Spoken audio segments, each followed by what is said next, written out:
Hello, আজকে তোমাদের সাথে না পোলাওটা কিভাবে আমি তৈরি করি সেটা তোমাদেরকে দেখাবো। এইরকম ঝুরঝুরে পোলাও, তার সাথে মাংসর রেসিপিটাও আমি শেয়ার করব খুব তাড়াতাড়ি। আজকে চলো তোমাদেরকে পোলাওয়ের রেসিপিটা শেয়ার করি কিভাবে বানাই। আমার থেকে আমি পোলাওটা বানানো শিখেছি আমার শাশুড়ির কাছ থেকে। উনি যেভাবে করতো সেইভাবে। তো এই যে আমি চাল, ঘি সব কিছু নিয়ে রেখেছি, হলুদ, এর মধ্যে চালটাকে আমি 1 ঘন্টা ভিজিয়ে রেখেছিলাম। তারপরে জল ঝরিয়ে নিয়ে এর মধ্যে ঘি আর একটু হলুদ আর একটু আদা, তুমি দেখতেই পাচ্ছ আমি এখানে ঘি মিশিয়েছি। তো ঘিটা রেড কাউয়ের নয়, এখানকার লোকাল মানে ছত্তিশগড়ের লোকাল ঘি আমি ইউজ করেছিলাম। তো মোটামুটি ফ্লেভার আছে, সেন্ট আছে। তো এটাকে ভালো করে আমি মাখিয়ে নিয়ে আবার ফ্যানের তলায় দিয়ে দিয়েছিলাম মোটামুটি 1/2 ঘন্টা মতন শুকিয়ে যাওয়ার পর। তো সাদা সাদা তেলের সাথেই করেছিলাম আর একটু ঘি মিশিয়েছিলাম। এখানে ফোড়নে আমি যেটা দিয়েছি সেটা হচ্ছে অল্প সামান্য জিরে, একটা বড় এলাচ, আর একটা হচ্ছে স্টার ফুল যেটাকে বলে, একটু এলাচ, বাস এই। আর 2-4টে গোলমরিচ আমি পিষে নিয়েছিলাম। তো এর মধ্যে কাবাব চিনি দিলেও ভাল লাগে, কিন্তু গুঁড়ো। বাট আমার কাছে কাবাব চিনি ছিল না বলে আমি দিতে পারিনি। এর মধ্যে চাইলে তুমি কাজু কিশমিশ অ্যাড করতে পারো, আরও অনেক কিছুই অ্যাড করা যায়, বাট আমি করিনি। বাসন্তী পোলাও বানাচ্ছি, তো বাসন্তী পোলাওয়ের মধ্যে এরকমই ভালো লাগে।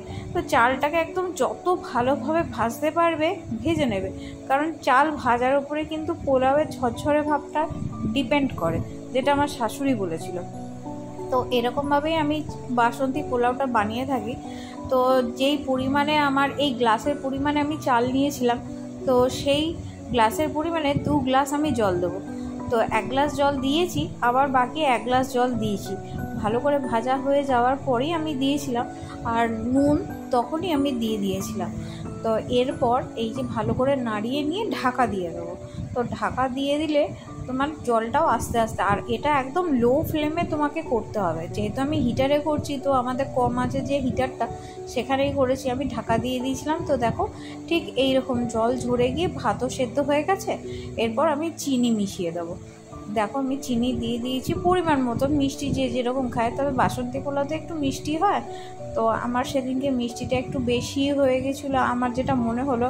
বাট আমার হাজব্যান্ডের ভালোই লেগেছে, ওর একটু মিষ্টি মিষ্টি পছন্দ হয়।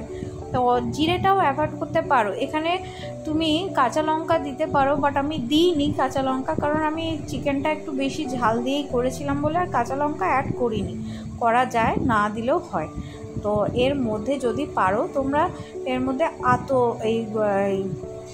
যেটা হয় না গন্ধ আতর, যেটা মিঠা আতর যেটা বলে, সেই মিঠা আতর 2 ফোঁটা দিতে পারো, বাট আমি দিইনি।